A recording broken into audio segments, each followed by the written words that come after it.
কোকড়াঝাড়ের কারিগাঁও এই গ্রাম থেকে বিটিআরের 2 জেলায় ছড়িয়ে পড়েছিল অশান্তির দাবানল। বর্তমানে কারিগাঁওয়ে শ্মশানের নিস্তব্ধতা। ভয়ে গ্রাম ছেড়ে পালিয়েছেন বাসিন্দারা।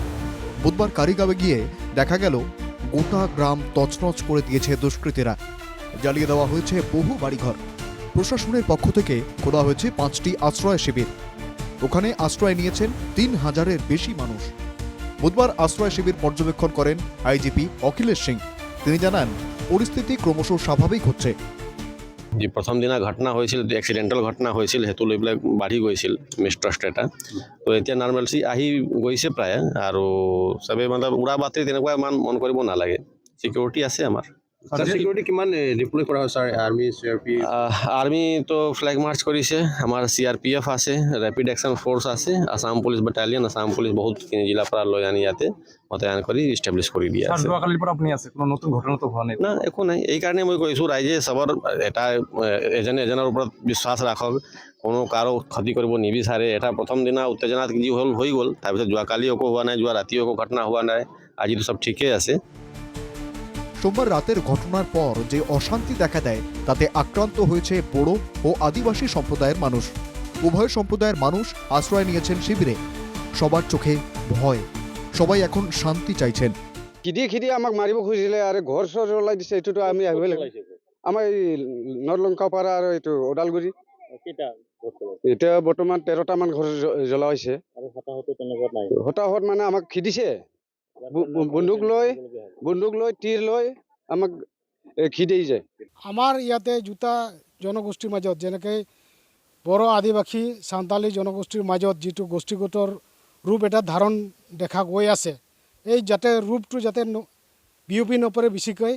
আৰু আমি কিছুমান অঞ্চলত আমি বড়ো আৰু সাঁওতাল জনগোষ্ঠীয়ে মানে গাঁও অঞ্চলত আমি মানুহবিলাক বুজাইছোঁ যাতে ইয়াতকৈ বেছি ডাঙৰ ৰূপ ধাৰণ নকৰে। আৰু আমি এইটো কওঁ, এইটো গোষ্ঠীগত সংঘৰ্ষৰ ৰূপত লৈ পেলাই আমাৰ কোনো লাভ নহ'ব, 1% কোনো লাভ নহয়।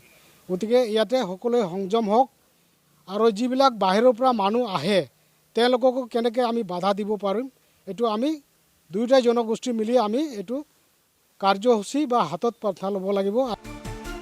কারিগাঁওয়ের ঘটনার পর সমাজ মাধ্যমে ভাইরাল হয় 2012 সালের বড়ো আদিবাসী গোষ্ঠী সংঘর্ষের বহু ভিডিও। ফলে পরিস্থিতি কিছুটা উত্তপ্ত হয়ে ওঠে। আইজিপি অখিলেশ সিং জনগণকে গুজবে কান না দেওয়ার জন্য আহ্বান জানিয়েছেন।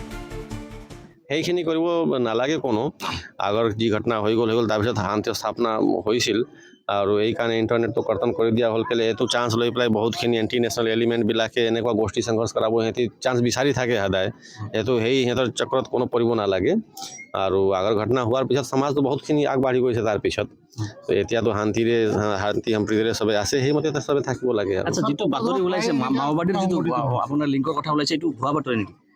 এতিয়ালৈকে তেনেকুৱা লিংকটো আমাৰ ইনভেষ্টিগেশ্যনত এতিয়ালৈকে অহা নাই। যদি পিছত আহে তেতিয়া দেখা যাব আৰু। আচ্ছা, ছ'চিয়েল মিডিয়াত ভুৱা প্ৰচাৰ কৰিলে আপোনাৰ আৰু য়েছ, একশ্যন ল'ম আমি। এইটো যোৱাকালিও একশ্যন লোৱা হৈছে।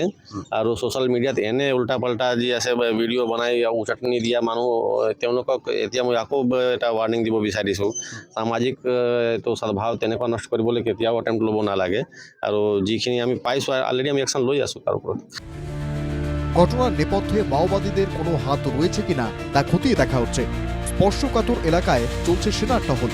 এছাড়াও মোতায়েন করা হয়েছে র্যাব, CRPF ও অসম পুলিশের ব্যাটালিয়ন। 2 জেলায় বন্ধ রাখা হয়েছে ইন্টারনেট পরিষেবা, জারি আছে 163 ধারা। তবে গত 24 ঘন্টায় নতুন করে কোনো অপ্রীতিকর ঘটনা ঘটেনি। সবাই চাইছেন ধীরে ধীরে শান্তি ফিরে আসুক। কিন্তু লক্ষণীয় বিষয় হচ্ছে, মুখ্যমন্ত্রী বিদেশ সফরে গেলেই অশান্ত হয় অসম। এর আগে মুখ্যমন্ত্রীর ইংল্যান্ড সফরের সময় উত্তপ্ত হয়েছিল কার্বি আংলং। এবার মুখ্যমন্ত্রী সুইজারল্যান্ডে, এবার জ্বলল বিটিআর এলাকা।